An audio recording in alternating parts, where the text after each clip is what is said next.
Today we're going to be showing you the internal components of the computer. So at first you can see there are many wires. These wires connect from the power supply to the CD-ROM, the floppy disk, and the hard drive. Next, you have what is your heatsink, the CPU heatsink. Now this heatsink lies just above the CPU and acts as a coolant when the CPU gets warm.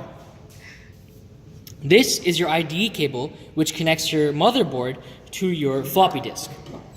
Then you have your motherboard. Starting off with our motherboard, we've got our power connectors right here and right here. This one for the CPU and this one for the motherboard overall.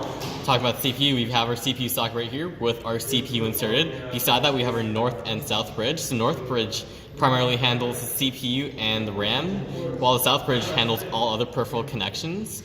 Talking about other connections, we have our parallel ports, serial, VGA, DisplayPort, USB, Ethernet, and audio connections right here, which are again handled by the south bridge, along with our SATA internal connectors for peripherals such as the hard drive, CD-ROM drive, and we also have an IDE slot right here for older legacy devices such as the floppy drive.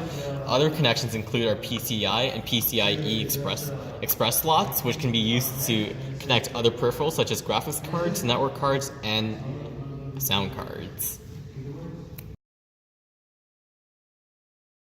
Okay, so now we're going to plug in our PC to the monitor.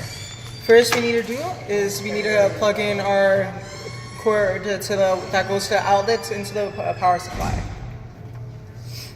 Next, we have to hook up our VGA to get the display onto the monitor.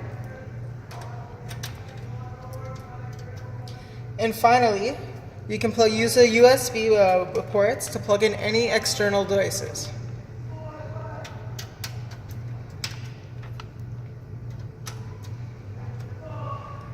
Should you want to use any audio ports, these are your audio ports for your microphone and your headphones.